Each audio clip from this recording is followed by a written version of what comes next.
देखो बेटा, free education,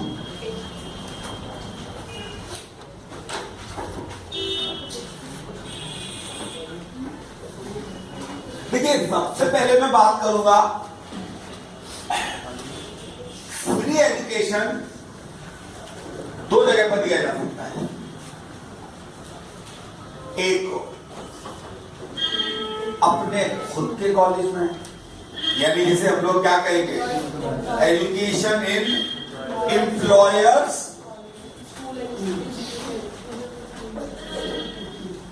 institution, यानी जो भी एजुकेशन फैसिलिटी है वो फ्री एजुकेशन है। ये कौन से इंस्टीट्यूशन है? Employer institution. और एक होता है अदर में। यार एम्प्लॉयर का तो अच्छा है, अपने ही स्कूल में पढ़ा रहे हैं। यदि अदर स्कूल में पढ़ाएंगे तो आपको फीस देनी पड़ेगी। भाई अब आपकी रिश्तेदारी, आप हमारी कंपनी में काम करते हैं तो आपसे हमको मतलब है ना।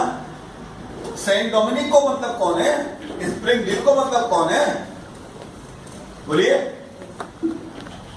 गलत कह रहा हूं कि सही कह रहा हूं? तो चरणजीत भारती को मतलब कौन है? कहने का मेरा मतलब हुआ कि किसी भी स्कूल को कोई लेना देना नहीं। तो अब ऐसी सिचुएशन में दो तरीके की समस्याएं शुरू हो सकती है। एक,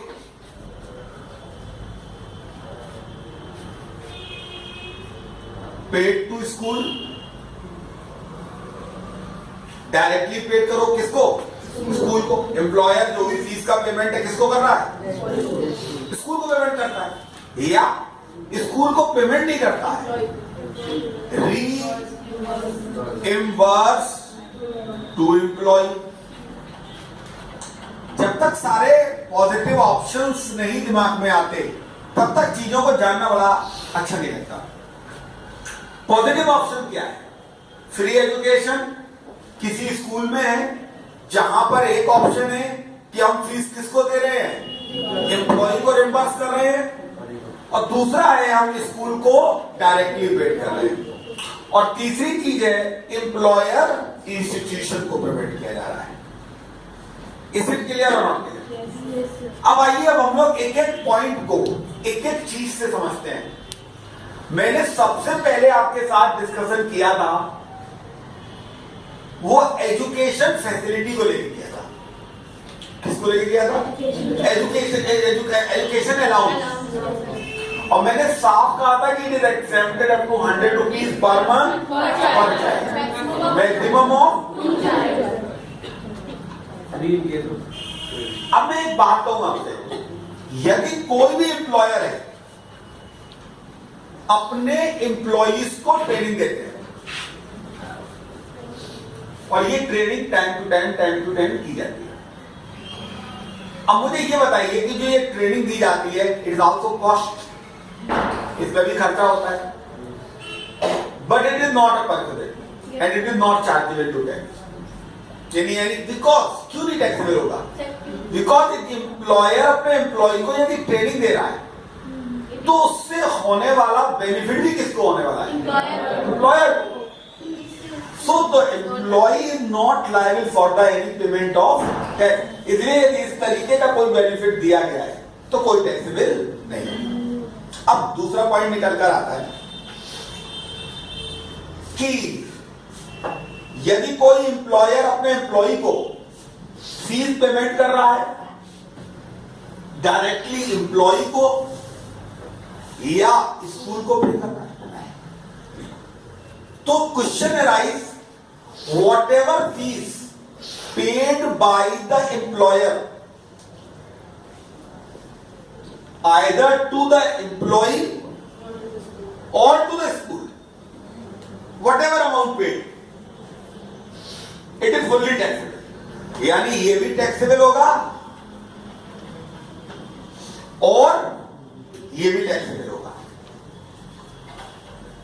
चाहे एम्प्लॉय के बच्चे हों या फैमिली मेंबर,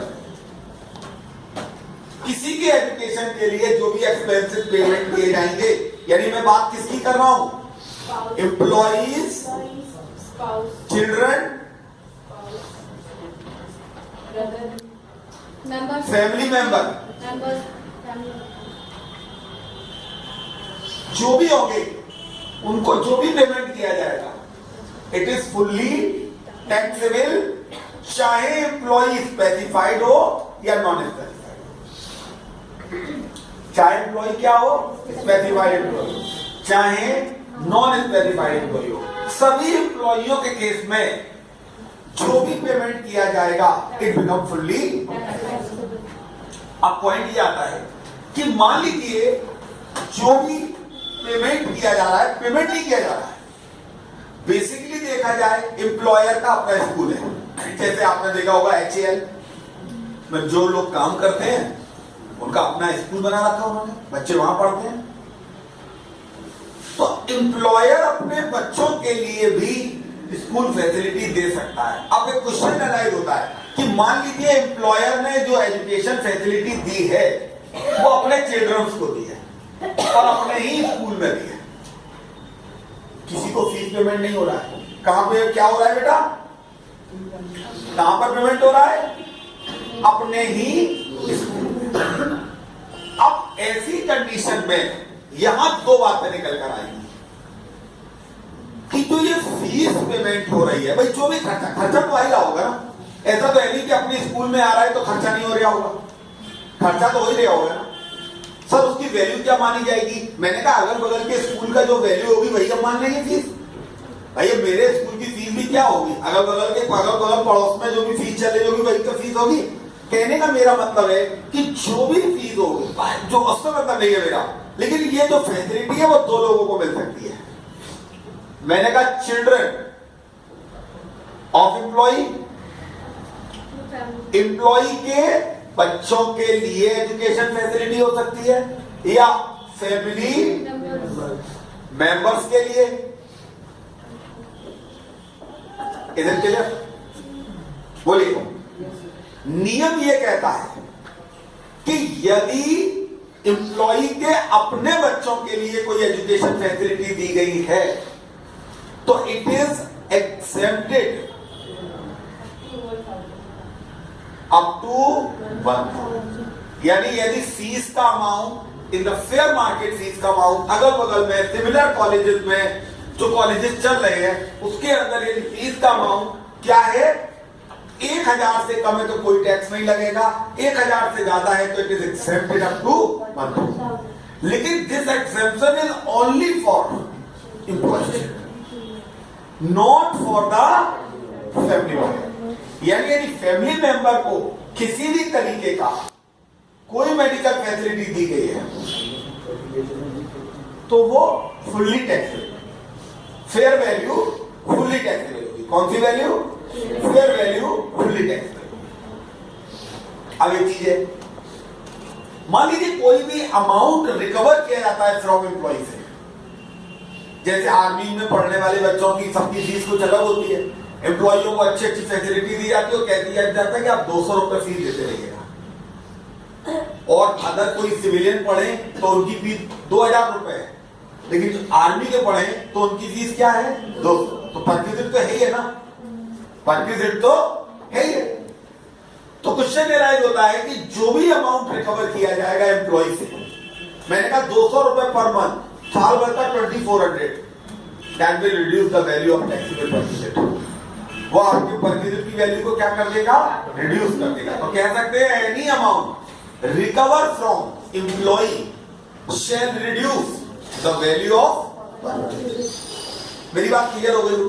अब मैं कोई भी एग्जांपल दूं, आप मेरी बात को समझ पाएंगे कि मान लीजिए आपका बच्चा है, किसी स्कूल में पढ़ता है और स्कूल की फीस 4,000 रुपए है, 4,000 रुपए के रेट से स्कूल की फीस दी जा रही है 12 महीने का 48,000, इट इज टैक्सेबल। मान लीजिए मैं यदि कहूं 200 रुपए पर मंथ रिकवर किया गया तो 4,400 माइनस कर दिया जाएगा, the remaining amount 45,600 it is. मैंने कहा मान लीजिए भी एम्प्लॉय के खुद का स्कूल का मैटर होता और खुद के बच्चे होते तो कितने रुपए तक का एग्जेम्पशन होता? 1,000 रुपए तक का एग्जेम्पशन होता, राइट। और 1,000 का एग्जेम्पशन माइनस करने के बाद यदि फिर कोई अमाउंट रिकवर किया जाता है वो भी माइनस कर देते, जो रिमेनिंग अमाउंट होता है it is chargeable to. Any doubt? बोलिए। आखिरी बात, नो।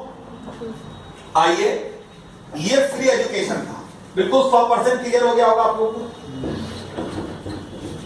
अगला पॉइंट समझिए बेटा, ये पढ़ाने के लिए समझाए जा रहे हैं, ये देखना नहीं है कि सर्दी में बैठे बैठे चुपचाप देख रहे हो, होंग रहे हैं। समझ रहे हो कि नहीं? You have to retain in mind madam. कहां? हाँ, अगला पॉइंट समझिए,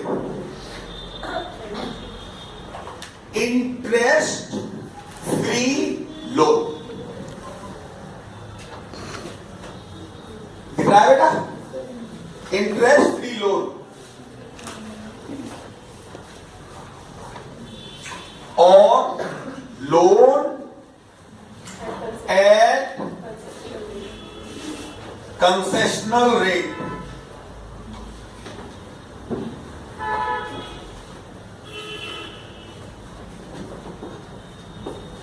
इंटरेस्ट फ्री लोन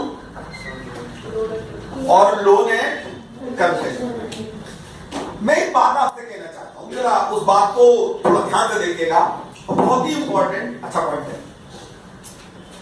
देखिए, मैं दुनिया भर के लोगों को लोन दूं 12% के रेट से, और यदि मेरे पास मेरा एम्प्लॉय आए और मैं उसे कह दूं ये लोग 4% के रेट से, क्या इसका मतलब दूर से दिखाई दे रहा है कि 8% पर यूनिट है? इसे कंसेशनल रेट कह सकते हैं।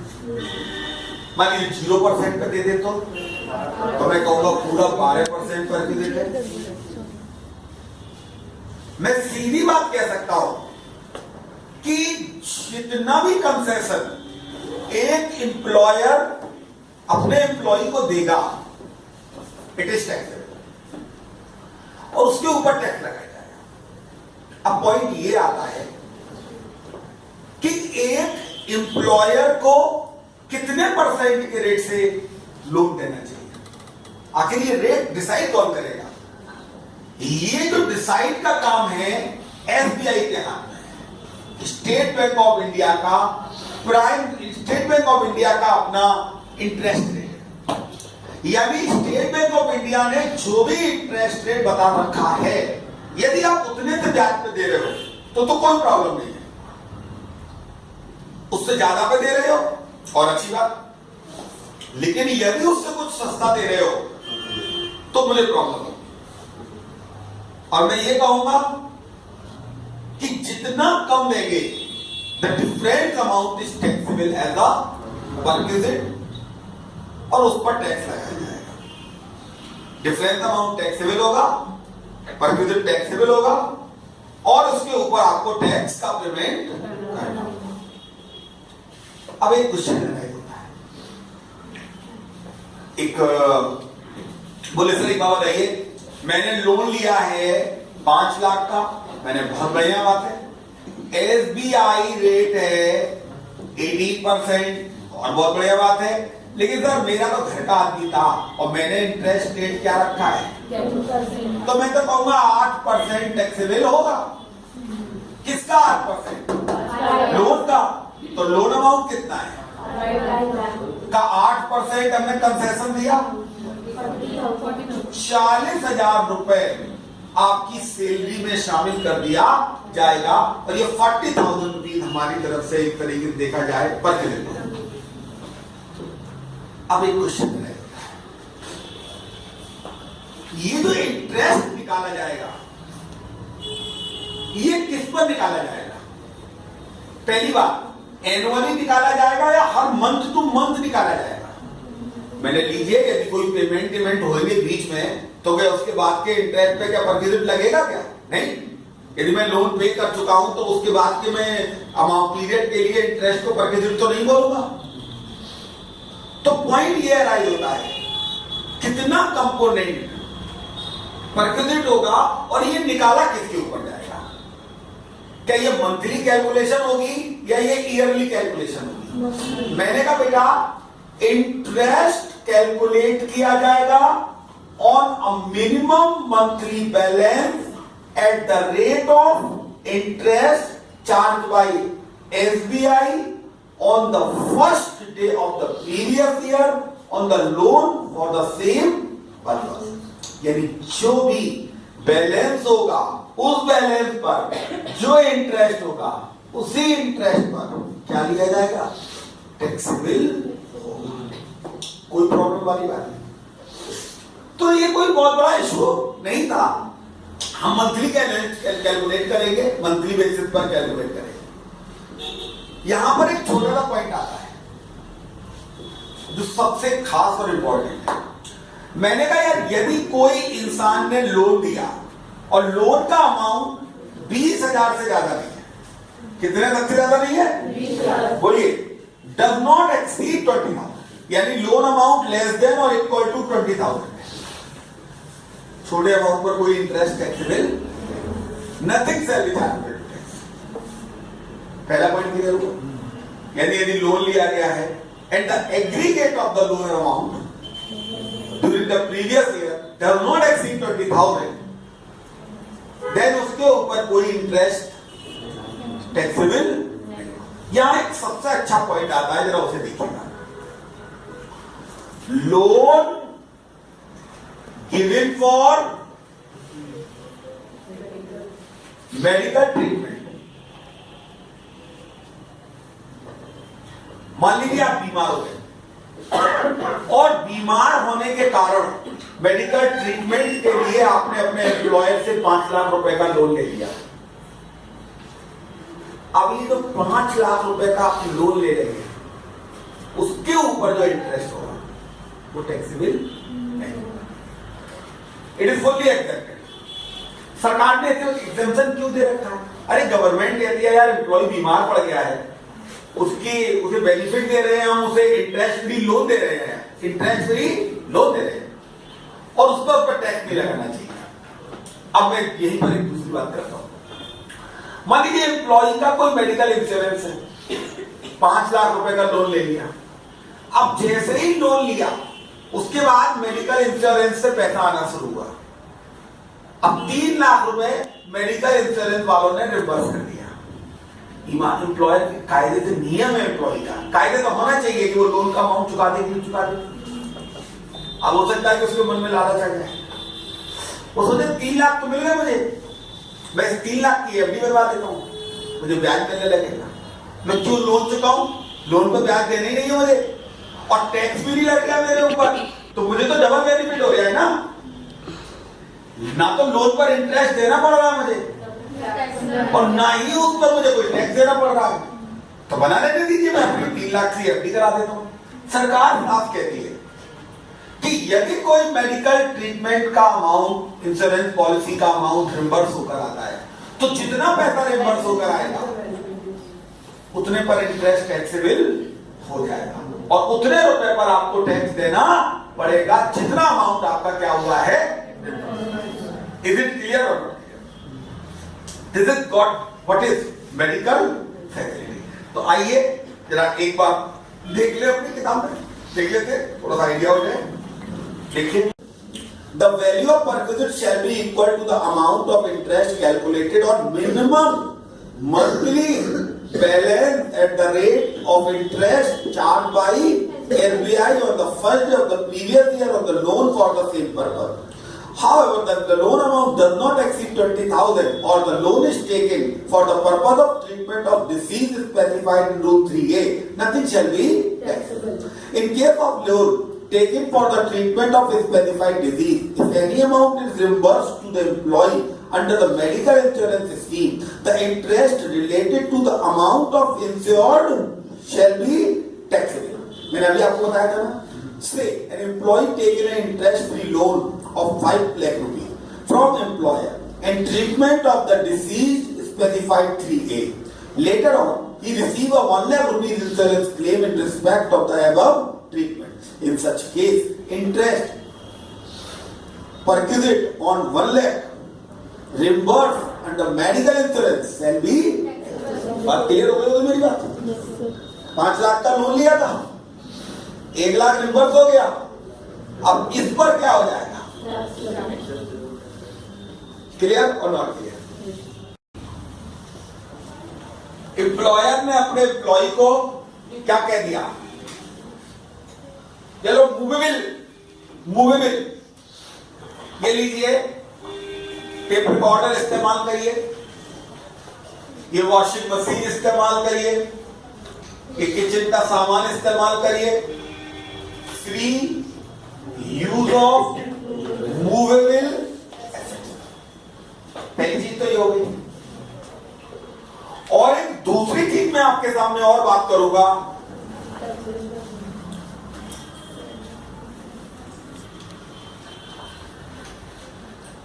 Cell of movable assets to employee at concessional rate का मतलब समझते हो क्या होता है? कुछ सस्ते दामों पर बेचते हैं। कहते ना भैया देखो ऐसी चीज है 2 लाख की चीज है, लाओ तुमको 1.5 लाख में दे दे रहे। इसका देखिए गरीब भी मतलब समझ लेगा कि 50,000 इज चार्जेबल टू, और इस पर टैक्स लगेगा। यदि मैं 2 लाख की चीज आपको 1.5 लाख में दूं तो ये 50,000 पर टैक्स लगेगा। क्लियर और नॉट क्लियर?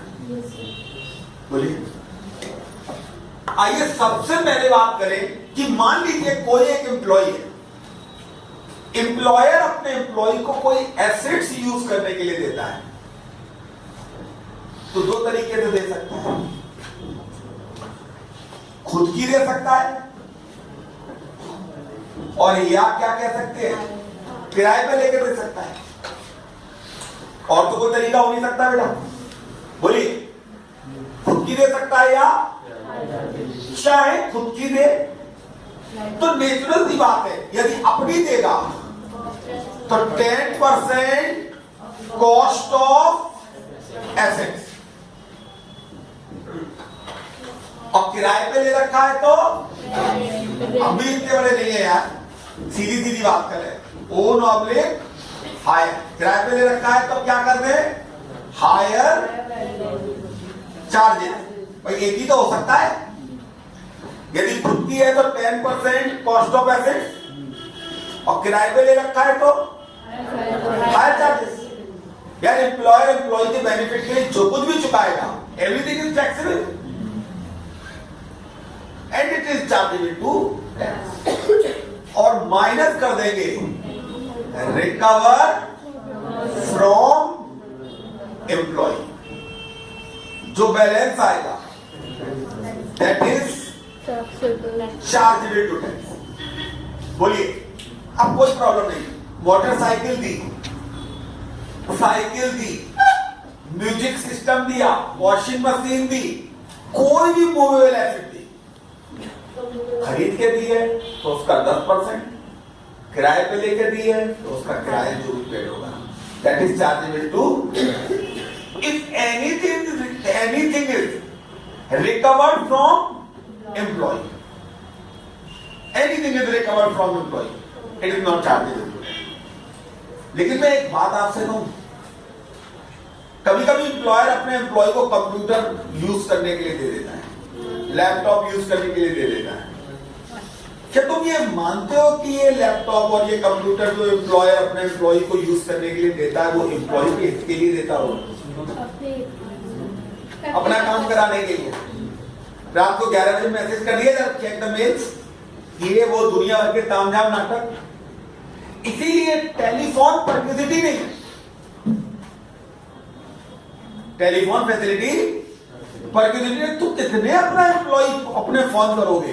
तुम फोन तो तब कर पाओगे ना अपने, जब तुम पे एम्प्लॉयर टाइम छोड़ेगा। जब तुम्हें इतना बिजी कर देगा, तुम अपने घर में अपनी मम्मी से बात नहीं कर पा रहे हो, तो दुनिया में किसकी तुम्हें याद आएगी? ऐसी कंडीशन साफ कहती है टेलीफोन तो परक्विजिट में ही नहीं आता, उसकी तो टैक्स की बात ही ना करो, लेकिन यदि लैपटॉप भी दिया गया है, कंप्यूटर भी दिया, बेचा नहीं गया, यूज करने के लिए यूज करो, nothing shall be chargeable to. इसका मतलब हुआ मैं कह सकता हूं in case of laptop computer nothing shall be taxable, और in case of other asset यदि खरीद के दी गई है तो 10% cost of cost of assets, मैंने कभी WDV वर्ड इस्तेमाल नहीं किया, इट इज चार्जेबल। यहां मैं बात क्या कर रहा था बोलो, किसी इंसान एम्प्लॉयर ने अपने एम्प्लॉय को जो एसेट्स दिए वो किस रेट पे दिए, कंसेशनल रेट पे दिए। अब मैं यहां पर एक बात करूंगा, मैं कहता हूं कि यदि कोई एम्प्लॉयर अपने एम्प्लॉय को कोई एसेट्स देता है सस्ते दाम, सस्ते दाम, मैं तो सीधी बात जानता हूं, मेरी 2 लाख की चीज है और मैं अपने एम्प्लॉय को 1,50,000 की दूं, तो जो डिफरेंस ऑफ 50,000 होगा ये एक तरीके से परक्विजिट माना जाएगा और इस पर मुझे टैक्स देना पड़ेगा। अब एक पॉइंट ये आता है कि मेरी चीज कितने की है ये भी तो पता लगे। क्या कहा बेटा मैंने, मेरी चीज कितने की है, पहले मुझे ये भी तो पता लगे। तो मैंने कहा यार मेरी चीज कितने की है ये जानने के लिए मैं 3 तरीके के आइटम्स की बात करूंगा, एक इलेक्ट्रॉनिक, एक मोटर कार और एक अदर का अंदर समान है। यहां जो मैं इलेक्ट्रॉनिक आइटम की बात कर रहा हूं ये डाटा स्टोरेज डिवाइस, कंप्यूटर, इन सब की बात कर रहा हूं, data usage device. Motor car की बात कर रहा हूं वो भी समझ में आ रहा है, और अदर के अंदर क्या आ जाएगा, बाकी सारी अदर है, फर्नीचर, वॉशिंग मशीन, सब वॉशिंग मशीन तो इलेक्ट्रॉनिक आइटम में आ जाना चाहिए, नो, ये सब अदर आइटम में आते हैं क्योंकि washing machine furniture and fixtures का पार्ट होता है। इलेक्ट्रॉनिक आइटम का मतलब है लैपटॉप, कंप्यूटर, स्टोरेज डिवाइस, ये सारी चीजें। समझने की कोशिश करें पहले, फिर बाद में चर्चा करेंगे। नियम क्या कहता है कि कोई चीज कितने की है ये कैसे पता लगेगा। अरे मैंने कहा यार कॉस्ट में से क्या माइनस कर दोगे, डेप्रिसिएशन, जितना होगा वो रेटेड डाउन वैल्यू होगा, और उसे बेचा कितने में ये जब माइनस करके निकालोगे, और यदि ये सस्ता निकला तो ये परक्विजिट होगा। Is it clear? मैंने एक छोटा सा एग्जांपल दिया आपके सामने। मैंने एक आइटम खरीदा था 50,000 रुपए का, मैंने डेप्रिसिएशन लगाया 25,000 रुपए, मेरी WDV कितनी है, और मैंने ये चीज आपको कितने में बेच दी। Now we will say 10,000 is taxable perquisite. Cost मुझे पता होगी, कितने में बेच रहे हो ये मुझे पता होगा। नाउ द क्वेश्चन है कि हम डेप्रिसिएशन किस रेट से चार्ज करेंगे, राइट? तो हम ये कहेंगे आपसे कि जो डेप्रिसिएशन है 50% WDV मेथड से। यदि ये मोटर कार की बात करें तो कॉस्ट में डेप्रिसिएशन माइनस करेंगे 20%, वो भी कौन से मेथड से, WDV मेथड से। और अदर एसेट्स की बात हम करें तो माइनस करेंगे डेप्रिसिएशन 10% ऑफ कॉस्ट। कॉस्ट का मतलब हुआ एसेट। बोलिए या सर, जब ये माइनस करोगे ये WDV निकल कर आएगी, और इस WDV में से क्या माइनस करोगे, सोल्ड, कि ये कितने का बेच दिया गया, ये जो डिफरेंस होगा ना, ये जो डिफरेंस है ये टैक्सेबल है। ये जो डिफरेंस है ये आपका क्या है? परचेज है। बोलो ये क्या है आपका? परचेज। अब एक पॉइंट ये निकल कर आता है, सर ये 50%, 20%, 10% एप्लीकेशन रेट लगाएंगे, ये भी बात क्लियर हो गई। For every completed year of service, मतलब जितना साल पूरा कंप्लीट होगा उतने का एप्लीकेशन लेंगे, नॉट पार्ट देयर ऑफ। 10 महीने कोई एसेट यूज की गई है तो उसका डेप्रिसिएशन प्रोवाइड नहीं करेंगे। मैंने ये जो परसेंटेज दिए हैं 50%, 20%, 10%, ये for every completed year of service. तो ये बहुत ज्यादा कोई टेक्निकल बात नहीं है। अब मैं कहूं कि एम्प्लॉयर ने अपने एम्प्लॉय को लैपटॉप बेचा, अब बताओ टैक्सेबल होगा कि नहीं होगा? होगा। यूज करना मैंने था, use is accepted, sold not accepted. तो यदि कोई भी चीज हम बिलो द प्राइस सस्ते दाम पर बेचेंगे तो उस पर डेप्रिसिएशन प्रोवाइड कर करके निकालेंगे और देखेंगे कि उसकी वैल्यू क्या होनी चाहिए, और जो वैल्यू होनी चाहिए अभी उससे सस्ते दाम पर बेच रहे हैं तो इट इज चार्जेबल टू। आइए जरा पेज नंबर S17 पे आइए जरा, 50% ऑन डब्ल्यू फॉर, और उसके बाद जो आएगा वो WDV आएगा, उसमें से माइनस कर देंगे कंसीडरेशन रिसीव फ्रॉम एम्प्लॉय आ जाएगा। मोटर कार में देखिए क्या कहते हैं, cost minus 20% on written down value for each completed year minus consideration received from employee, taxable value निकल कर आ जाएगा। और तीसरा कहता है अदर एसेट्स, कॉस्ट में से 10% cost of each completed year और डिफरेंस माइनस कर दोगे तो ये क्या निकल कर आ जाएगा। इज इट क्लियर है? तो मेरे ख्याल में ये दोनों परचेज आपको समझ में आ गए। Free use of assets clear हो गया, और एसेट्स सोल्ड एट आगे बात करूं, मैं अगला परचेज शुरू करता हूं। नोट करिए, फ्री लंच क्या चीज? अब आप बताइए फ्री लंच तो मालूम है दुनिया में एक ही जगह सुख है, यदि आपकी कहीं नौकरी इंटीरियर में लगा दी है, इंटीरियर में भयंकर कोई जंगल अंगल टाइप का, मैन वर्सेस बाइक। अब आप देखिए ध्यान से, फ्री लंच का क्या मतलब है? लंच का मतलब आपके नाश्ते से, नाश्ते का मतलब होता है एक चाय, 2 बिस्कुट।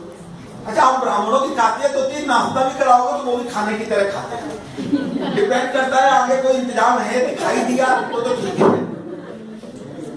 और आगे यदि कोई नहीं दिखाई दे रहा है तो हम जो मान लेते हैं कि नाश्ता ही, तो यहां पर वो नाश्ता और खाने की बात नहीं है, यहां मैं बात किसकी कर रहा हूं? लंच। पहली चीज तो ये यार, फूड रिफ्रेशमेंट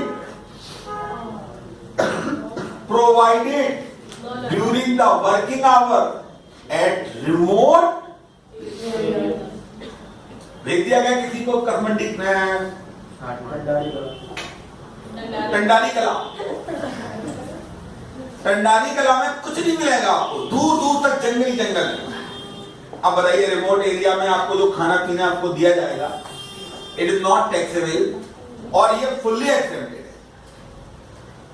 अब मान लीजिए रिफ्रेशमेंट प्रोवाइडेड किया गया है, टी, स्नैक, 2 बिस्कुट, चाय, ओके, नॉन एल्कोहलिक, अग्रवाल जरा ध्यान से रखें, उस पर भी कोई टैक्स नहीं लगेगा। क्यों नहीं लगेगा? क्योंकि वो भी कोई खाने का इरादा नहीं है।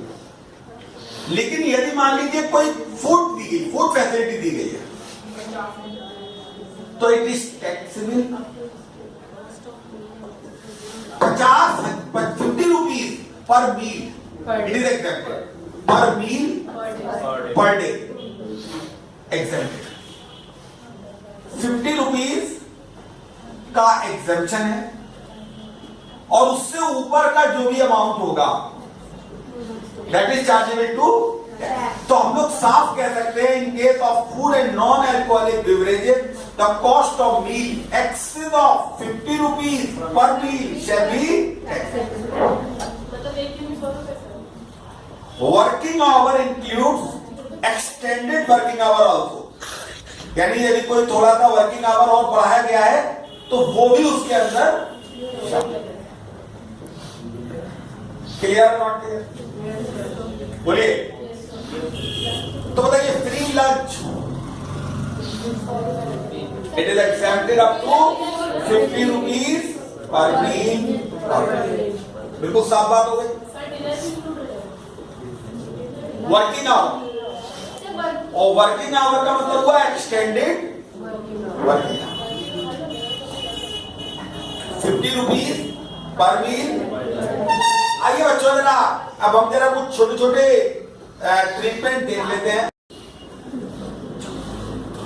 ट्रैवलिंग,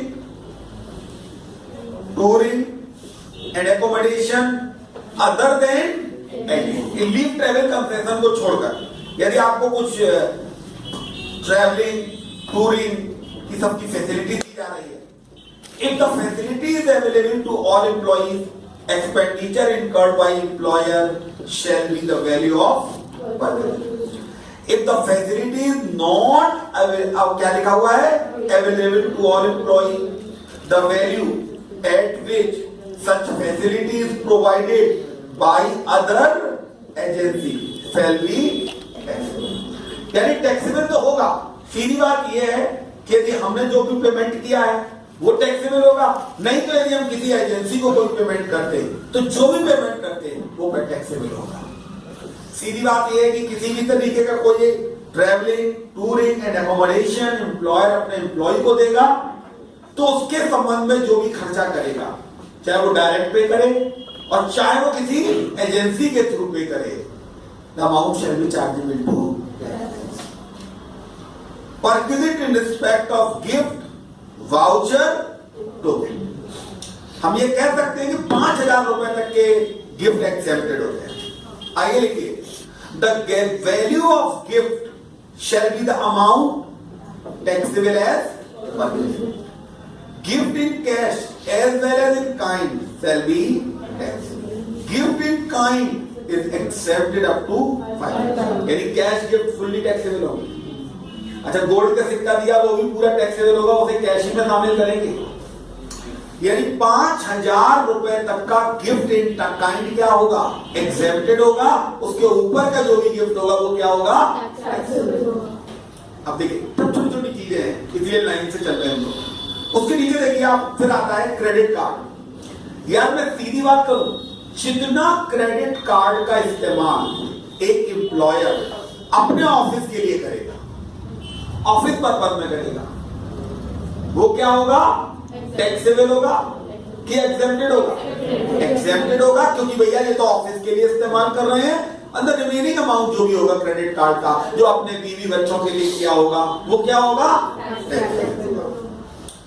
क्लब फैसिलिटी, मैंने कहा जितना क्लब का इस्तेमाल किस पर्पज में किया जाएगा, ऑफिस पर्पज में किया जाएगा। इस्तेमाल अपने पर्पज में किया जाएगा वो क्या होगा। तो अब हमारी बिल्कुल साफ बात क्लियर हो गई होगी। खर्चा किसके लिए होता है, ऑफिस के। अब मुझे बताइए, अब आप पर्सनल पर टैक्स देना चाहेंगे क्या।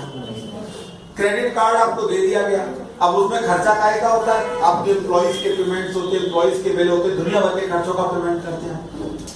तो ये जो ऑफिस पर्पज में आप इस्तेमाल करेंगे इन चीजों को, इन पर कोई टैक्स नहीं। एक और छोटी सी चीज मैं आपके साथ डिस्कस करता हूं आज, इसके बाद हम लोग प्रैक्टिकल क्वेश्चंस करेंगे। काफी प्रोविजंस हम लोगों ने डिस्कस कर लिए। इसके बाद मैं बात करता हूं लीव ट्रैवल कंसेशन। यार ये जानते हैं एलटीसी क्या होती है। एक्चुअली क्या होता है, एम्प्लॉयर और एम्प्लॉई सब जानते हैं कि यार एम्प्लॉय को यार आराम नहीं दोगे ना वो थक जाएगा, पक जाएगा। बोलिए, मानते हैं कि नहीं मानते? एम्प्लॉयर भी जानता है कि यदि आपको जब तक रेस्ट न दिया जाए ना फिर आप उतना अच्छा काम नहीं कर पाएंगे। कुछ लोग तो ऐसे होते हैं जिन्हें रेस्ट देने की जरूरत नहीं है, वो अपने आप ही रेस्ट ले लेते हैं। और कुछ लोग ऐसे होते हैं जो कि ऑफिस में बैठ के रेस्ट लेते हैं, वो घर पे जाकर फ्री हो जाते हैं, फ्रेश हो जाते हैं। क्यों? जितना आराम है वो ऑफिस में करके जाते हैं। यार उन्हें तो कोई जरूरत नहीं है, लेकिन जो ऑफिस में प्रताड़ित हो रहे हैं, परेशान हो रहे हैं, उन्हें एम्प्लॉयर हमेशा देता है लीव ट्रैवल कंसेशन। पहले तो ये जानिए लीव ट्रैवल कंसेशन का फंडा है क्या, फिर कोई बहुत बड़ी बात नहीं। कुछ एम्प्लॉयर ऐसे होते हैं, आप देखते होंगे आपके फैमिली मेंबर्स में भी देखते होंगे, बैंक में जो लोग काम करते हैं तो उन्हें या कई और भी जगह हैं, एम्प्लॉयर एम्प्लॉय से क्या कहता है 4 साल में 2 बार आप घूम कर आओगे। अब जैसी आपकी पोस्ट है उसके हिसाब से हम आपको पैकेज देंगे। मैनेजमेंट कैडर में आते हो तो एयर फेयर देंगे, first class AC fair, second class AC fair, जिस कैडर में आते हो। और आपके जाने और आने में, घूमने फिरने में जो भी खर्चा होगा, शॉपिंग शामिल नहीं है।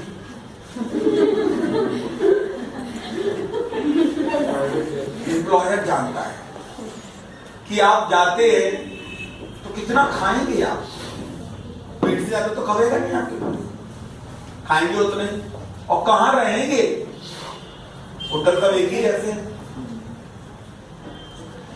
जो खर्चा आपको इन सब चीजों में होगा उसका हम पैसा आपको क्या कर देंगे, वापस कर देंगे, और इट इज टैक्स फ्री, और इस पर कोई टैक्स नहीं लगेगा। लेकिन मान लीजिए आपको मिलना था ट्रेन का किराया और ले लिया आपने प्लेन का किराया, तो टैक्स देना पड़ जाएगा आपको, मिल ही नहीं सकता ना आपको। तो जो फैसिलिटी मिल सकती है वही फैसिलिटी क्या होगी, चार्जेबल टू टैक्स। अच्छा एक बात और, ये जो एलटीसी है ये 4 साल में 2 साल, यानी ब्लॉक ऑफ 4 ईयर में वो 2 बार घूमने जा सकता है। मान लीजिए कोई एम्प्लॉय ऐसा है जो 4 साल में दोनों बार नहीं गया घूमने के लिए, तो वो अगले 4 साल में 3 बार जा सकता है। एक बार तो लेस कर जाएगा, अगले 4 साल में वो 3 बार जा सकता है। बस कंडीशन एक है कि फर्स्ट ईयर में उसे जाना ही होगा, यानी सबसे पहले तो वो पहले साल चला जाए, फिर अगले 3 साल वो 2 बार और जा सकता है। अच्छा एक दूसरी चीज बहुत इंपॉर्टेंट है, ये शॉर्टेस्ट रूट से है, ये नहीं कन्याकुमारी जाना था तो यहां से निकल के श्रीनगर, और श्रीनगर से निकले बांग्लादेश, और बंगाल होते हुए हिमाचल होते हुए, फिर वहां से पहुंचे कन्याकुमारी, केरल होते हुए। तो ये इसका मतलब ये नहीं है, ठीक है। That is known as leave travel. और हम इसे कह सकते हैं कि फर्स्ट इंस्टेंस में कि यदि जो नॉर्मल कंडीशन के अकॉर्डिंग दी जाती है तो इस पर किसी तरीके का कोई टैक्स नहीं है।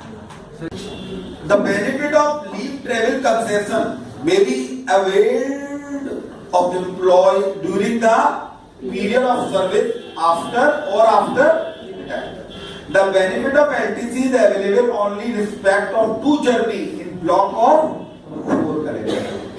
Where the employee has made less than 2 journey during a block of 4 years, he can avail the LTC exemption in respect of 1 such journey during the first calendar year of immediately following block.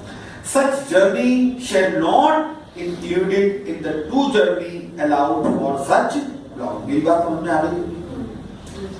The concession is available in respect of journey performed by employee or his family member, spouse. देखिए कौन कौन शामिल है, खुद जाओ, spouse, children, dependent brother, sister and parents.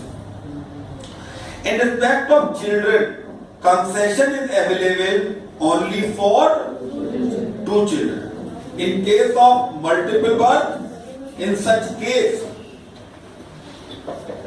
if after the birth of first child, the next time there are multiple birth twins, then multiple birth will be treated as one child. याद है ये बातें करते हैं? If the first there are multiple birth as twins, and the next time there is single birth, then exemption is available only the children born in the first multiple. कोई बड़ी बात नहीं. और पहले में एक साथ 3 हुए तो तीनों में छूट मिलेगी. आगे आइए. अब जरा यहाँ पर देखिए point, mode of journey. Please mode of journey and value of purchase. देखिएगा, number 1 air, economy class fare of shortage. Air से जाते हो तो इकोनॉमी वाला, बिजनेस क्लास नहीं. रेल से जाते हो AC first class fair for shortest route. ये नहीं कि समझ गए? Where the journey is performed by the mode other than rail, in spite of the presence of rail route. अब पता लगा हमारे यहाँ जाती नहीं है रेल रूट, तो ऐसी जगह जा रहे हैं जहाँ रेल ही नहीं जाती. तो AC first class fare of shortest rail route और actual expenditure incurred, whichever is where there is no rail route. If there are, क्या लिखता है, exist a recognized transport system, तो first class direct fare of shortest route from such transport system or actual expenditure incurred, whichever is lower. If there is not exist a recognized transport system, मान लीजिए कोई ऐसी जगह है जहां कोई transport system जाता ही नहीं है, AC first class fare of shortest route as if there exist a rail route or actual expenditure incurred whichever is, जो लगना चाहिए था, जो लगा, व्हिचएवर इज लोअर पर आपको क्या कहते हैं, यही वैल्यू ऑफ टैक्सेबल परक्विजिट मानी जाएगी. इज इट क्लियर और not? The taxable value of perquisite, the value of perquisite calculated as above minus amount recovered from employee, जो भी बैलेंस अमाउंट होगा that is chargeable to. Is it clear?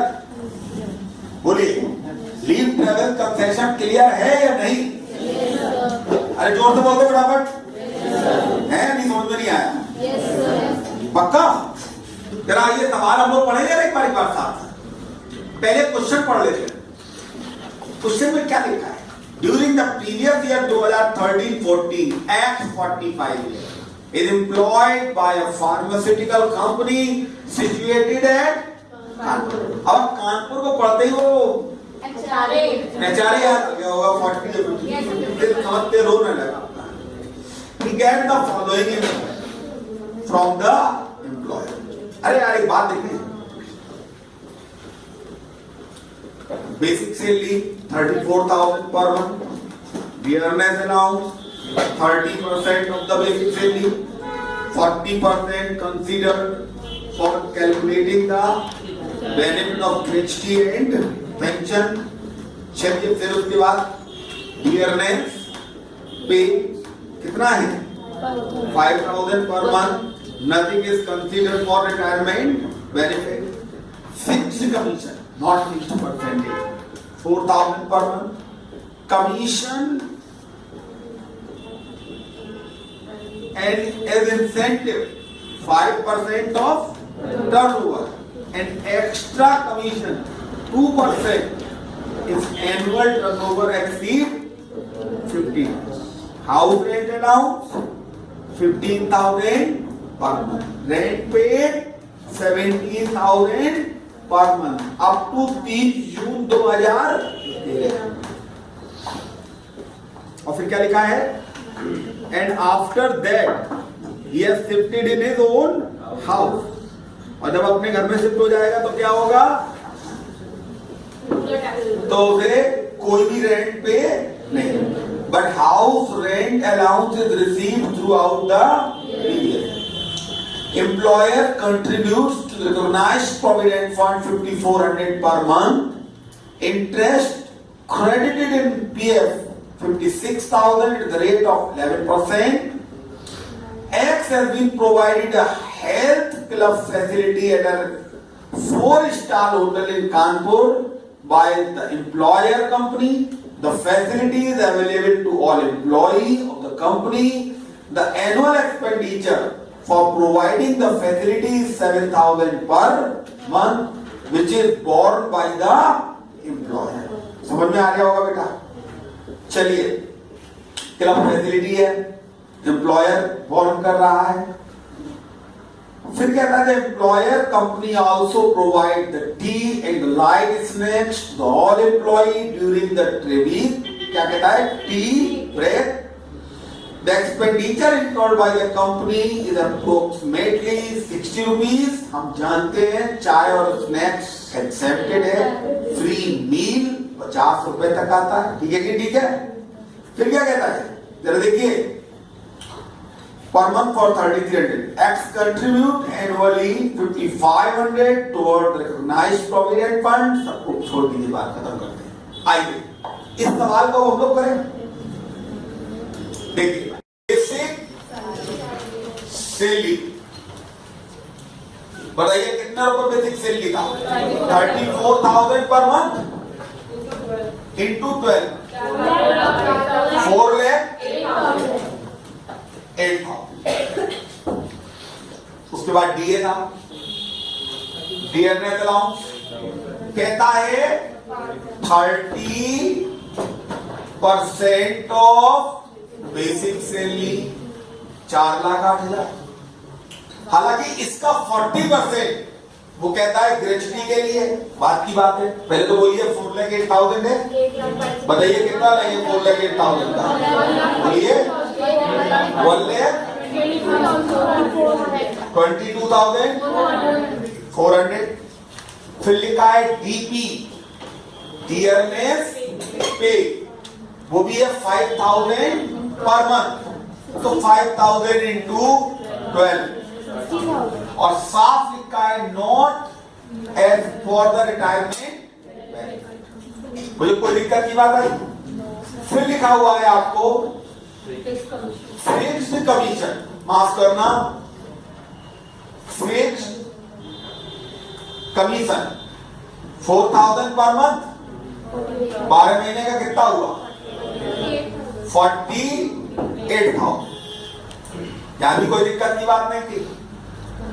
अब क्या कहता है बेटा, जरा बता दीजिए. कहता है the commission as incentive 5% of the turnover. An extra commission 2% of the annual turnover exceed 60. कितना लाख? समझ में नहीं आ रहा यार. क्या कहता है? कितना है?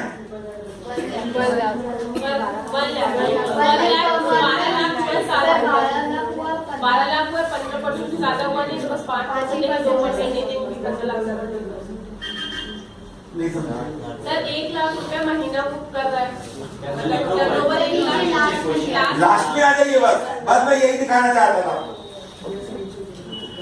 द मंथली टर्नओवर कितना आ गया है? 1 लाख. तो 1 लाख मंथली है. तो देखना कमीशन 1 लाख 1 महीने का, साल भर का 12 और कमीशन है उसका कितना परसेंट? 5%. बोलिए कितना निकल कर आ गया? 60,000.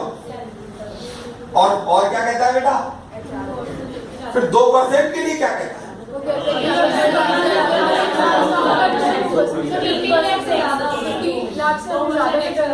यदि 15 लाख से ज्यादा होगा तो 2% दिया जाता है एक्स्ट्रा.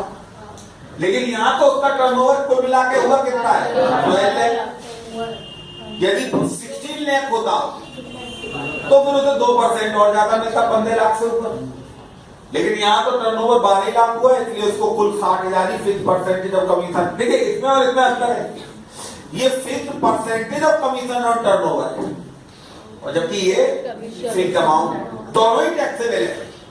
लेकिन तुम्हें मालूम है जगह जगह पर सैलरी की डेफिनेशन की बात होती है, वहां बात करते समय हम इसे और इसमें अंतर क्रिएट करेंगे।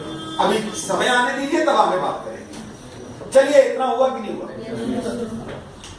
House rent allowance 15,000 HRA। मैं पहले एक शब्द आपसे कहना चाहूंगा, मैंने कहा था HRA की कैलकुलेशन मंथली बेसिस पर होती है। Yes sir. Rent change, place change, salary change, उतने पीरियड में फ्रैक्शन होता चला जाएगा। Yes sir no? यदि मैं यहां पर HRA की बात करूं तो यार एक बात कहूं, 3 महीने का अलग करूंगा और मैं 9 महीने का कैसे पता लगा सर आप 3 महीने करेंगे? मैंने यार मैं देख रहा हूं 30 जून तक ही किराया दे रहा है, अप्रैल मई जून 3 महीने का अलग और 9 महीने का पहली बात क्लियर होगी।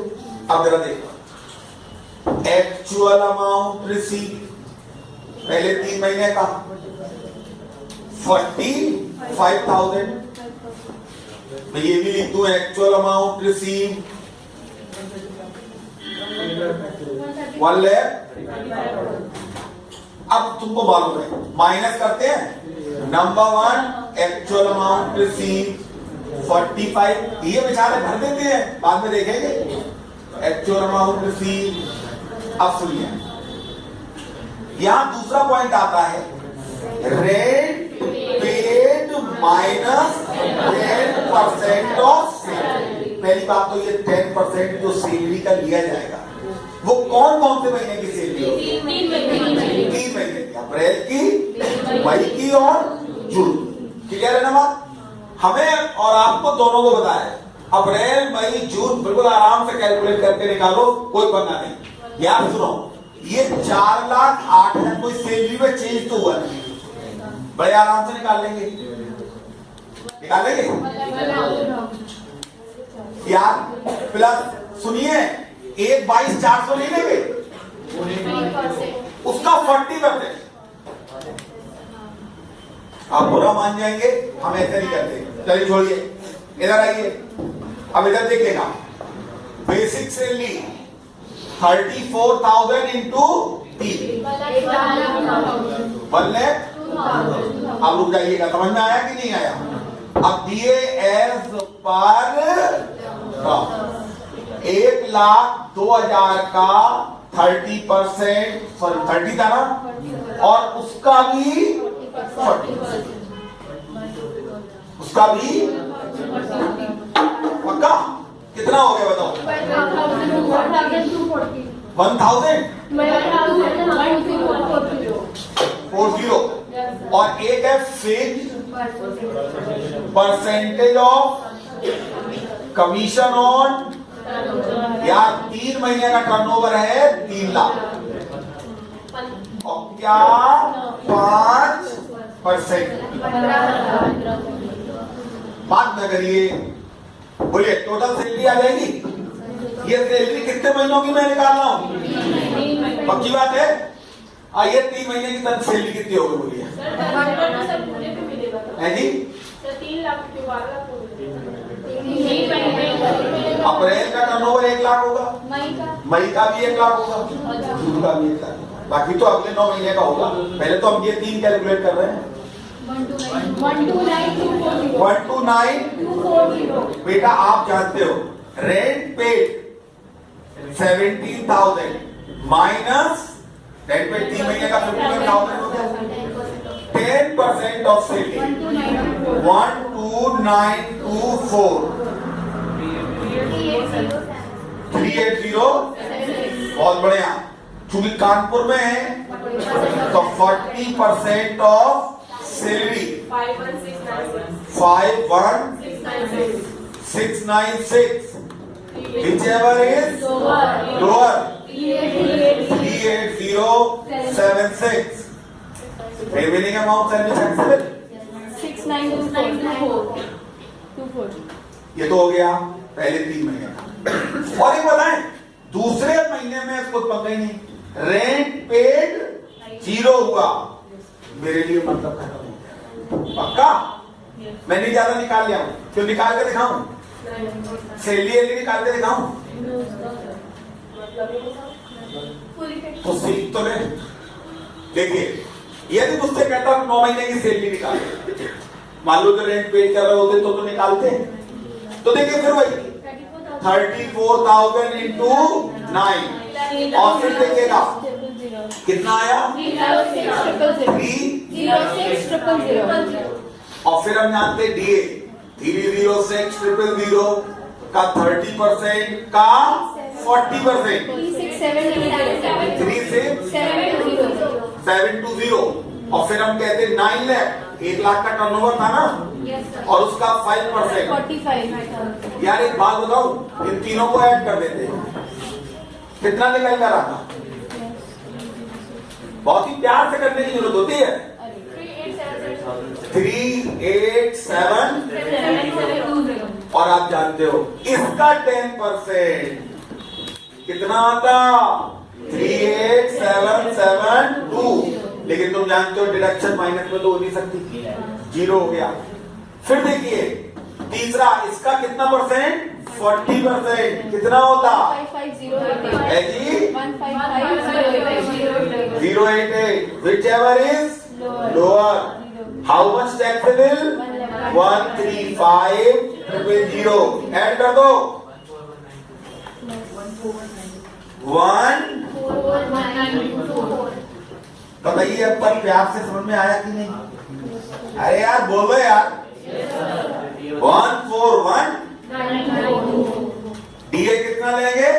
बेसिक सैलरी का 30% और उसका 40% terms and as per terms है। यहां एज पर टर्म्स लेते हैं, यहां तो फुल डीए टैक्सेबल होता है, चाहे एज पर टर्म्स हो या ना हो, हमसे कोई लेना देना नहीं है। इज इट क्लियर और नॉट क्लियर?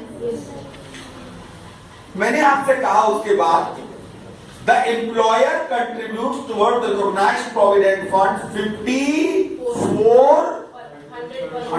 सॉरी बेटा क्या लिखा है?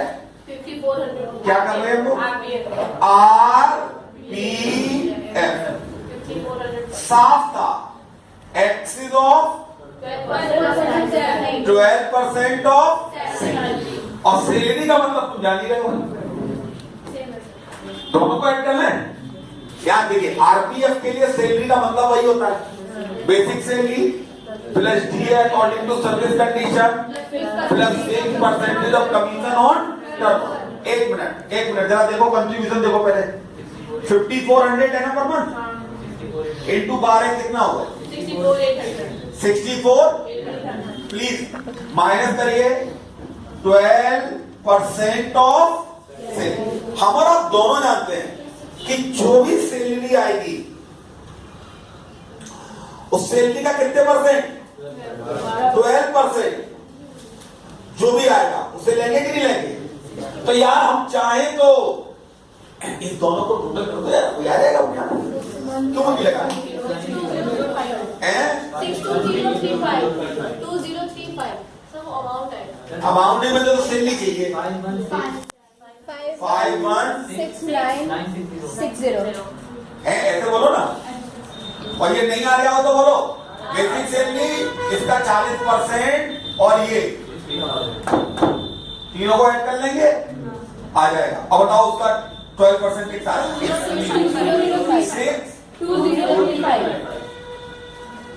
635 और कंट्रीब्यूशन था 64,800 माइनस करो 2765। ओके आरपीएफ कंट्रीब्यूशन हो गया। नेक्स्ट देखिएगा अगला पॉइंट क्या था? Interest on RPF axis of 9.5%। पहले बताइए कितना हुआ? 56,000। अरे जरा मुंह बंद रखिए मैडम, 56,000 रुपीज का आपका इंटरेस्ट है, और वो भी कितने परसेंट के रेट से? 11% के रेट से। 9.5 से ऊपर कितना गया? 1.5%।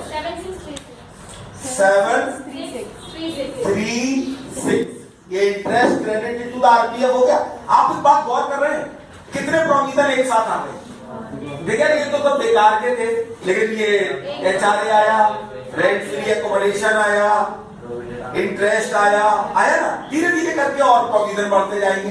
कार आएगा, रेंट फ्री एकोमोडेशन, और चीजें भी आती जाएंगी। लेकिन सबको निकालने का तरीका क्या होगा जो मैंने एक्सप्लेन किया है? वो आना क्या चाहिए, ये या वो आएगा तो ये आएगा, वो याद है तो ये कर पाएंगे, और वो प्रोविजन भी मानो तो वही कर। आप जानते हैं परसों तक आपको याद नहीं हुए तो क्या होगा? जानते हैं ना, खिड़की इसीलिए आज तक खुली हुई है पिछले 15 साल। हाँ, मेरे बंद नहीं होना थी खिड़की, बता दिया तुमको, याद रखना, याद करके आना। चलिए बोलो, यहां तक पॉइंट हुआ कि नहीं हुआ? अब बताइए उसके बाद क्या दिया जा रहा है? वेरी गुड बेटा, 7,000 क्लब फैसिलिटी। सुनिए, मैं एक बात बता दूं आपको, यदि ये क्लब फैसिलिटी का इस्तेमाल वो अपने खाने पीने, घूमने, अपने बच्चों, अपनी बीवी के लिए कर रहा होता तो टैक्स, और एम्प्लॉयर के लिए कर रहा होता तो टैक्सेबल नहीं होता। लेकिन चूंकि एम्प्लॉयर की कोई डिटेल नहीं कि एम्प्लॉयर में इस्तेमाल हो रहा है, तो भैया क्लब का इस्तेमाल किसमें कर रहे होगे? अपने पर्पज में। और उसकी क्लब फैसिलिटी 7,000 पर मंथ, तो कितना हुआ? 84,000 इट इज टैक्स। और वहीं पर मैं आपके सामने अगला भी प्रकृति बोला था, टी स्नैक्स, याद आया? देखो ये भी तो प्रकृति का इस्तेमाल हुआ है ना? क्लब फैसिलिटी एक प्रकृति इस्तेमाल हुआ, टी स्नैक्स पर कोई टैक्स नहीं लगेगा, राइट? अब इसको जोड़ दोगे तो क्या निकल कर आएगा? Gross salary income. Now it is 93472। कर लिया है? सही लिख दिया मैंने? अब इसमें से कितनी चीजें माइनस कर सकते हैं? पहला इंटरटेनमेंट अलाउंस कोई है नहीं, दूसरा प्रोफेशनल टैक्स कोई है नहीं, तो बिना कहे निकल कर आ जाएगा net salary 934। Is it clear? पूरे तौर से समझ में आ गया कैसे क्या निकालते हैं, कैसे कैसे प्रोविजन का एप्लीकेशन करते हैं? ये समझ में आया कि नहीं आया? देखिए एप्लीकेशन क्या, इसके अंदर 4 कैलकुलेशन होंगी, तो वो जगह का एक छोड़ी मैंने, वही कार निकलेगी, वही रेंट फ्री एकोमोडेशन निकलेगा, वही इंटरेस्ट फ्री लोन, वही एजुकेशन फैसिलिटी, सब कुछ वैसे ही निकलेगा, कोई नई चीज नहीं है। और ये हम और आप दोनों जानते हैं कि जो एग्जेम्प्टेड कर रखा है वो एग्जेम्प्टेड है, उसके अलावा तो तुम जानते हो सब कुछ। इज इट क्लियर और नॉट? चलिए एक सवाल हुआ, मुझे आपकी हंसी भी चाहिए, बोर्ड को देखिए ध्यान से। कहता है मिस्टर एक्स 22, इधर क्या कहता है?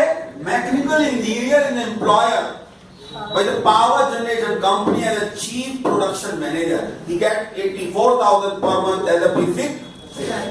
ज्यादा बुद्धि नहीं लगानी है बेटा हमको। Basic salary 84,000 into 12 10 lakh 8,000। Please शांत रहें बिल्कुल। आगे देखिए क्या कहता है? And 2 month salary as a bonus। मैंने लिया bonus 84,000 into 2 1,68,000 bonus up to October 31 up to 31st October 2030। He was posted at the corporate office of the company at Chennai। पहले जानिए कहाँ रह रहा था? Chennai. He has been provided a rent-free, unfurnished accommodation at Chennai up to 31st October 2013. यानी अक्टूबर 31st यानी 7 महीने चेन्नई में रहा है, 7 मंथ चेन्नई रहा है, which is owned by the company. ये किसके पोजीशन में था? कंपनी के पोजीशन में था। ये भी बात क्लियर हो गई। चेन्नई पॉपुलेशन 25 लाख से ऊपर पक्का, तो सीधी बात कहेंगे रेंट फ्री एकोमोडेशन में 15% ऑफ सैलरी। मुंह बंद कर लो और ध्यान ये रखना, ये 15% ऑफ सैलरी भी मंथली बेसिस पे निकाला जाता है, इसलिए 60 महीने की सैलरी ली जाएगी। आइए जरा ध्यान से देखिएगा, मैं इसको यही करता हूं। रेंट फ्री एकोमोडेशन, पहले तो सैलरी निकालू 84,000 into 7, लेकिन यहाँ पूरा 1,68,000। क्यों सर आप यहाँ पूरा 1,68,000 क्यों ले रहे हैं? मैंने देख लिया बेटा 2 महीने कौन से वाले हैं? अक्टूबर तक है, समझ लेना, इन्हीं 7 महीनों के अंदर आए हैं। क्लियर? और इसका कितना परसेंट? 15%। यहाँ कोई भी रेंट नहीं लिया जाएगा। बताइए कितना आया? 1 लाख। छूटे हो यार। ये मुझे बताओ, ये जो 1,68,000 है, ये 2 महीने के अंदर है या पूरे साल भर का है? पढ़ा करो यार, तुम लोगों को हम जान पूछ के बता रहे, सिखा रहे, आपको पढ़ते नहीं है चीजों। पढ़िए उसको। अच्छा पूरे साल का होता है, 2 मंथ का होता है। मैं आपको ये उल्टी पिक्चर दिखाना चाहता हूँ। मैं आपको पहली नजर में ये दिखाना चाहता हूँ कि मान लीजिए वो कह देता सवाल में कि ये जो बोनस है ये पहले 2 महीने का है, तो आप सैलरी ये पहले 2 महीने के अंदर शामिल हो जाता कि नहीं हो जाता? क्योंकि रेंट फ्री एकोमोडेशन भी मंथली है, रेंट फ्री एकोमोडेशन भी मंथली बेसिस पर है। क्योंकि यहाँ सैलरी चेंज नहीं हो रही है, क्योंकि यहाँ पर सैलरी चेंज नहीं हो रही, इसलिए इसका इंपैक्ट दिख नहीं रहा है आपको। लेकिन जैसे ही सैलरी चेंज होगी वहां पर फिर आपको इंपैक्ट नजर आएगा। इसलिए आपको मैं ये बार बार पॉइंट आउट कर रहा हूं, क्योंकि एग्जाम में सैलरी चेंज होगी। एग्जाम में ये फ्लैट क्वेश्चन नहीं दिया जाएगा, ये इंडियन पिच नहीं है, ये ऑस्ट्रेलियन पिच मिलेगी, वहां पर बहुत स्विंग होगी टाइम। तो जरा ध्यान से देखिएगा, मैं यहाँ ये बार बार कहना चाहता हूं कि ये 7 मंथ का लेंगे, बिल्कुल सही लेंगे, लेकिन डियर ये भी कितने महीने का लेंगे? और जबकि ये है कितने महीने का? तो इनटू, अब बात करो, अब कर लो इसका रेंट फ्री एकोमोडेशन कितने परसेंट? 15% करो।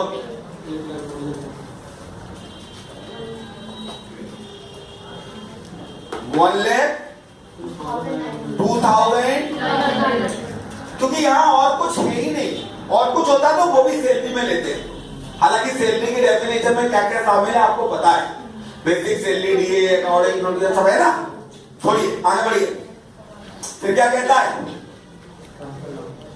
अब काम पहुंच गया। He has been owned company with effect from 1st November 2013. He has been transferred to the power generation site of the company, which is situated at remote. After 31st October 2013, he get the following allowance perks from the company. अब भैया देखिएगा क्या क्या मिलता है, देखें। Transport allowance, transfer allowance 1,40,000. The amount spent on the fare and the other incidental expenses in connection with the transfer 1 lakh. यार तुमको मैंने पहले कहा था, याद आया? ट्रांसफर अलाउंस मिला 1,40,000, खर्च कर दिया 1,02,000। लेकिन सुनिए, मैंने इसे रेंट फ्री एकोमोडेशन में क्यों नहीं लिया? बाद में समझ पा रहे हो कि नहीं? अब बहुत ही क्लियर पिक्चर नजर आ रही होगी। अब नहीं आ रही है तो आंखों में इलाज कराओ। कितना हुआ? 38। चलिए इसके बाद फिर देखिए, फिर बोलो कॉन्ट्रैक्ट क्या मिल रहा है बताइए। Rent free furnished rent free furnished flat at power generating site owned by the company. चलिए भैया फिर देखिए क्रिकेट कहां पर है? अरे अल्लाह, तुम जानते हो रिमोट एरिया में क्या है? याद आया? रेंट फ्री एक, मैंने तुमको खूब प्यार से बताया था, भेज दिया गया टंडारी के अलावा, वहां पे तुम जान रहे हो। इन रिमोट एरिया, सॉरी बच्चों, it is not chargeable to. आगे आइए, फिर देखिए मुझे क्यों नहीं लिख रहा। The club facility at the power generation site for the personal entertainment of the employee and the family member, expenditure of the company 500 रुपए पर मंथ। बहुत बढ़िया, क्लब 500 पर मंथ है ना? काहे का 5-7 महीने के ऊपर तनख्वाह ले चुके हो तो यहाँ कितना लोगे? 2500। फिर आगे आइए क्या कहता है? मारुति कार, बहुत बढ़िया, ये मेरी कार है, इसके नाम ही समझ में आती मारुति, गरीब टाइप, छोटी पॉपो। छोटी पॉपो के साथ कितना रहता है? 1800 पर मंथ। और भैया देखिए 1800 इंटू 5। अच्छा ड्राइवर है क्या? देख लो, मारुति के साथ क्या कोई ड्राइवर देगा? देना तो फिर भैया तुम जान रहे हो 900 पर मंथ भी दे देते। अब बाकी डिटेल में जाऊंगा मैं, इस कार में ही समझ में आ गया। मैंने बहुत एक्सप्लेन किया था कार किसके द्वारा, किसका मालिक, कौन खर्चे, कौन व्यय क्या कर रहा है। आइए बेटा आगे बोलिए। For official and personal purpose, but the expenditure of the company is not without driver. The expenses of the company 40,000, मैंने आपको पहले ही कह दिया था, expenses से कोई मतलब नहीं होता। 1800 per month shall be educational facility to the dependent brother of X in a school owned by the company in remote area at power generating site. The cost of the education in similar institution is 600। मैं साफ बोल दिया था, अपना लड़का होता तो 1000 रुपए तक का एग्जेम्पशन मिल जाता। भाई था ना, भाई लड़के में शामिल नहीं हुआ ना, फैमिली मेंबर में हुआ ना, अपना स्कूल, फैमिली मेंबर, कुछ क्लियर हुआ? एजुकेशन फैसिलिटी 600 into 5, और ये केवल कितने महीने मिल रही है? तो 5 ही महीने का हिसाब किताब है भैया। मेडिकल, ये मेडिकल ही है ना? नहीं, मील एट जनरेटिंग साइट। अरे भैया 80 रुपीज, बेटा आप जानते हो हम 50 रुपए ले लेते, लेकिन ये है कहाँ? नहीं सुन पाया, जोर से बोलो। और रिमोट एरिया में है तो भैया क्या करूं? चलिए आपकी इच्छा, आगे बोलिए। Medical facility in employer hospital, बेटा एम्प्लॉयर हॉस्पिटल मैं लिखूंगा भी नहीं नाम, एग्जेम्पशन होता है। चलिए अभी तो पूरा का पूरा एग्जेम्पशन है कि नहीं है? बहुत ही उम्दा, मजा आ गया। फिर देखिए आगे क्या कहता है। The company maintains unrecognized provident fund। मैं आपको साफ बोल चुका हूं कि अनरिकॉग्नाइज्ड प्रोविडेंट फंड पे जब लमसम कंसीडरेशन मिलता है तब टैक्स लगता है। Contribution is not chargeable to tax. मैंने नाम भी नहीं लिखा। ग्रॉस सैलरी इनकम जोड़ दीजिए फटाफट। 13,31,000। और प्यार से आपको मालूम है माइनस 2 ही चीजें करनी है। और प्रोफेशनल गरीबों के पास कुछ भी नहीं है। यार तुम देखो, पहला सवाल 15 मिनट, दूसरा सवाल 5 मिनट, यही पढ़ा था लर्निंग कर्व एनालिसिस में हम लोगों ने। यही होता है। तो क्या मैं अब आपको सवाल दूं घर पे करने के लिए? तो क्या अगले अटेम्प्ट में हम लोग 5 सवाल के साथ मिल रहे हैं? बताइए। देखिए बिल्कुल फाइनल कर लीजिए।